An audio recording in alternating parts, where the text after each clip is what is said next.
Seorang pengendara sepeda motor terlibat adu mulut dengan petugas gabungan saat terjaring razia kedisiplinan Perda di Menteng, Jakarta Pusat. Pelanggar kesal karena terlalu lama menunggu uang kembalian denda dari petugas. Gua ngasih duit 300. Gocap gua mana? Dikembalikan enggak? Udah. Makanya bukan makan sekarang. Oh, enggak. Akhirnya dikembalikan berarti bukan barang. Berarti bukan barang.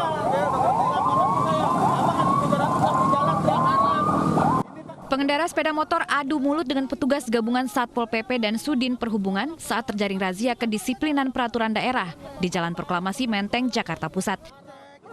Saya yang ngambil kembaliannya emang abang langsung jalan. Lah kan dari saya dari saya di situ ke sini tuh berapa detik, tapi kalian cuma yang berkonflik. Tapi nggak ada yang itu. Ini betul lebih loh. Enak, Bang. Itu betul lebih loh. Kira-kira kalau orang Pengendara itu terus meluapkan kekesalannya karena menilai petugas terlalu lama mengembalikan uang denda pelanggaran yang ia serahkan. Untuk sanksi kita berikan kepada pengguna kendaraan roda 2 ataupun roda 4 diberikan sanksi, ada sanksi administrasi sebesar 250, sanksi sosial seperti membersihkan pasos pasum. Razia kepatuhan daerah digelar guna mendisiplinkan masyarakat agar selalu mengikuti protokol kesehatan penanganan virus corona. Dari Jakarta, Rani Sanjaya, iNews melaporkan. Penyidik di Treskrimsus Polda Metro Jaya rencananya hari ini memeriksa Hadi Pranoto dalam kasus dugaan tindak pidana penyebaran berita bohong. Hadi diperiksa sebagai saksi terlapor. Hadi dilaporkan oleh Ketua Umum Cyber Indonesia Muanas Ailidit. Dasar laporan Muanas adalah video yang diunggah penyanyi Anji dalam channel YouTube-nya. Dalam video berdurasi 30 menit tersebut, Anji menyebut Hadi Pranoto sebagai profesor dan ahli mikrobiologi, dan Hadi selaku narasumber mengklaim telah menemukan obat herbal untuk penyembuhan COVID-19. Hadi juga dipanggil polisi pada 11 Agustus lalu. Namun hanya kuasa hukum Hadi Pranoto yang menyambangi Polda Metro Jaya.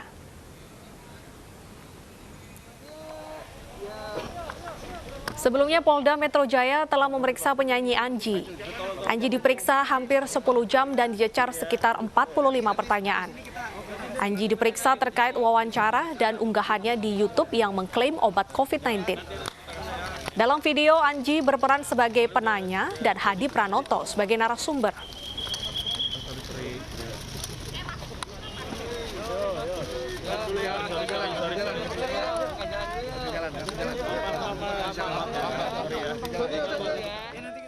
Dan untuk mengetahui informasi selengkapnya ada rekan Nadia Valeri di Polda Metro Jaya. Ya Nadia, bagaimana hasil pemeriksaan siang hari ini? Ya, Bernadetta dan juga pemirsa, memang sebetulnya penyidik di Treskrimsus Polda Metro Jaya mengagendakan pemeriksaan kepada Hadi Pranoto pada pukul 10 pagi waktu Indonesia Barat tadi. Namun hingga saat ini yang menunjukkan pukul 11.30 waktu Indonesia Barat, Hadi Pranoto maupun tim kuasa hukumnya belum juga tiba. Dan tadi kami sudah sempat menghubungi kuasa hukum dari Hadi Pranoto, Angga Busra Lesmana, yang mengabarkan bahwa saat ini pihaknya masih dalam perjalanan menuju ke Polda Metro Jaya. Terkait dengan agenda pemeriksaan hari ini, Bernadetta, penyidik rencananya akan menanyakan Hadi Pranoto ataupun menggali keterangan Hadi Pranoto terkait dengan maksud ataupun pernyataan dari Hadi Pranoto dalam video wawancara tersebut, yang mana ada beberapa pernyataan Hadi Pranoto yang dianggap meresahkan masyarakat, yakni terkait dengan klaim penemuan antibodi COVID-19 dan juga ramuan herbal Hadi Pranoto yang disebutkan ya dapat mencegah ataupun menyembuhkan pasien yang sudah terinfeksi COVID-19. Selain Hadi Pranoto, Bernadetta, sebelumnya pihak penyidik terlebih dahulu memeriksa pengunggah dari konten wawancara tersebut, yakni musisi Erdian Aji Prihartanto alias Anji pada Senin 10 Agustus kemarin. Untuk pemeriksaan yang dilakukan terhadap Anji berlangsung kurang lebih 10 jam, di mana Anji dicecar sebanyak 45 pertanyaan oleh penyidik terkait dengan motif wawancara Anji dan juga Hadi Pranoto. Dan sebelumnya Anji juga telah mengklarifikasi bahwa dirinya tidak mengenal Hadi Pranoto sebelum berlangsungnya wawancara tersebut, dan pertemuan antara Anji dan Hadi Pranoto dilakukan secara tidak sengaja pada saat keduanya berada di Lampung. Dan Anji melihat pada saat itu Hadi Pranoto tengah diwawancarai juga oleh awak media dengan pernyataan yang sama seperti yang diunggah dalam kanal media sosial milik Anji. Dari kasus ini, Bernadetta terdapat 2 saksi terlapor, yakni Anji dan juga Hadi Pranoto. Dan selain kedua saksi tersebut, sebelumnya polisi juga telah memeriksa pelapor, yakni Ketua Umum Cyber Indonesia Muanas Alaidit. Dan selain itu, polisi juga telah memanggil beberapa saksi ahli, diantaranya yakni ahli hukum pidana, kemudian ahli dari teknologi informasi, perwakilan dari Menristek Dikti, dan juga perwakilan dari Ikatan Dokter Indonesia. Untuk Anji dan juga Hadi Pranoto ini, Bernadetta mereka disangkakan pasal terkait dengan Undang-Undang Informasi dan Transaksi Elektronik dan juga Peraturan Hukum Pidana dengan ancaman hukuman maksimal 10 tahun penjara. Bernadetta.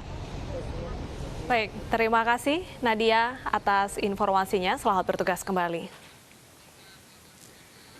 Pemirsa, uji klinis tahap 3 vaksin COVID-19 Sinovac di Indonesia telah berjalan.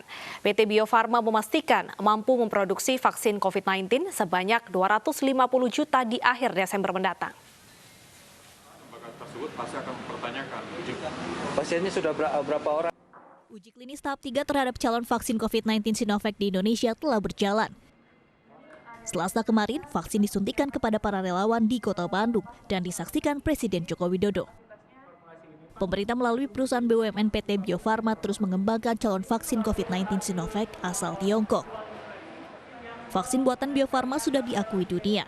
Hingga saat ini, Bio Farma sudah memproduksi 14 vaksin, diantaranya vaksin polio, vaksin campak, hepatitis B, yang memenuhi standar dan diakui Organisasi Kesehatan Dunia atau WHO. WHO itu andalan produksi vaksinnya di Indonesia. Kapasitas kita kemarin 40 juta, dijual 100 juta, dan akhir tahun ini Pak Ed sudah minta 250 juta, sudah siap untuk bisa memproduksi vaksin. Diprediksi Bio Farma mampu memproduksi vaksin COVID-19 sebanyak 250 juta pada Desember mendatang. Kita mampu untuk memproduksi vaksin itu. Kami ini kerjasama ya transfer teknologi bentuknya. Ketika bahan aktifnya datang, kita sudah siap untuk produksi di 100 juta. Kemudian kita bisa up sampai dengan akhir Desember 2020 mempunyai kapasitas produksi di 200. Sebelum diedarkan, Bio Farma perlu mengantongi izin edar dari BPOM, sehingga vaksin COVID-19 dapat diedarkan pada Maret 2021. Terkait alur distribusi vaksin COVID-19, Bio Farma menyerahkan hal ini kepada pemerintah atau Kementerian Kesehatan. Dari Bandung, Jawa Barat, Billy Maulana, iNews melaporkan. Pemirsa, seorang pria menerobos masuk ke pesawat Citylink di Bandara Raden Intan 2 Lampung. Pria yang diduga mengidap gangguan jiwa membuat pesawat terlambat berangkat.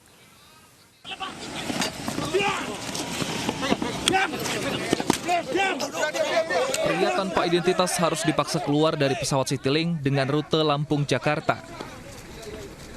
Pria ini masuk secara ilegal ke kawasan lapangan terbang Bandara Raden Intan 2 Lampung. Ada penumpang. Pria yang diduga gangguan jiwa pun dibawa ke Rumah Sakit Jiwa Daerah Lampung untuk diperiksa kejiwaannya. Pesawat dengan tujuan Halim Perdana Kusuma ini pun sempat terlambat berangkat, namun tidak mengganggu penerbangan lainnya. Sementara itu, pengelola bandara masih menginvestigasi kejadian ini dan mengevaluasi pengawasan pengamanan di bandara. Ya, itu yang sedang kita lakukan investigasi. Yang pasti untuk seluruh fasilitas kita sudah cek dengan kondisi baik, personil juga.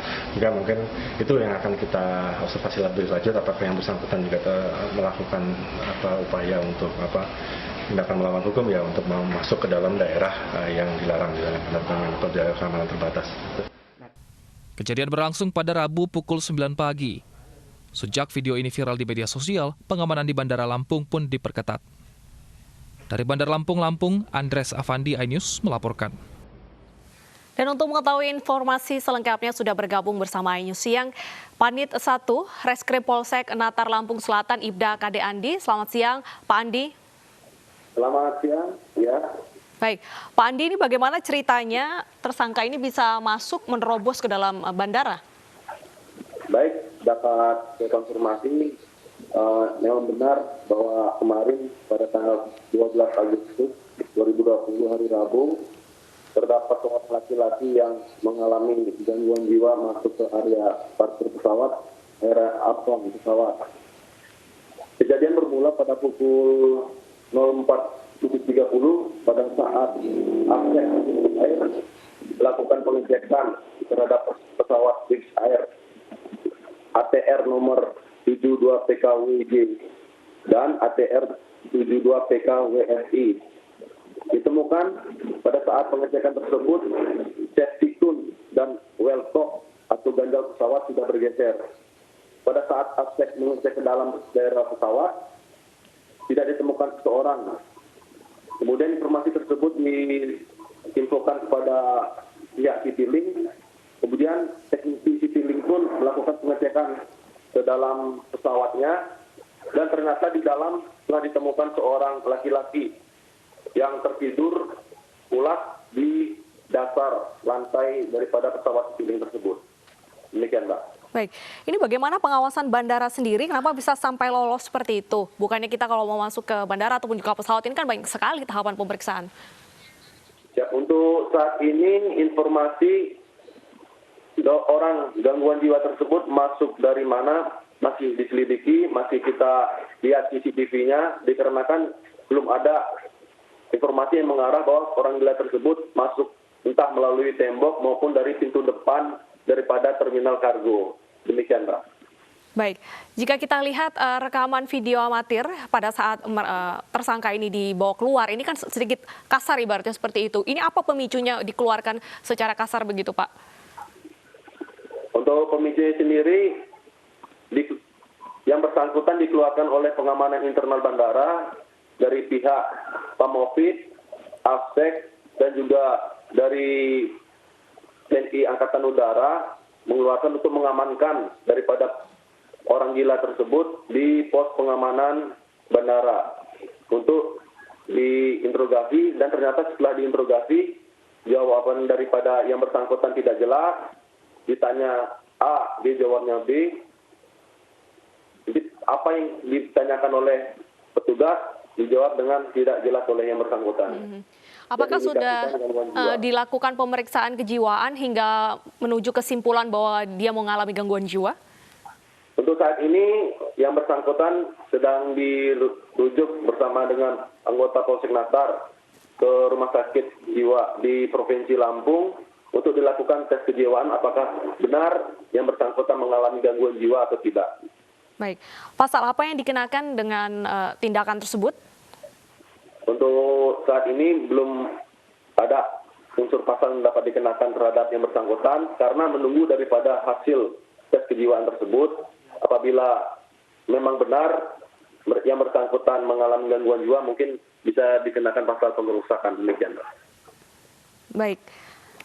Bagaimana respon dari maskapai sendiri dengan kejadian ini, Pak? Apakah akan juga dipanggil untuk dimintai keterangan sebagai bagian dari proses penyelidikan?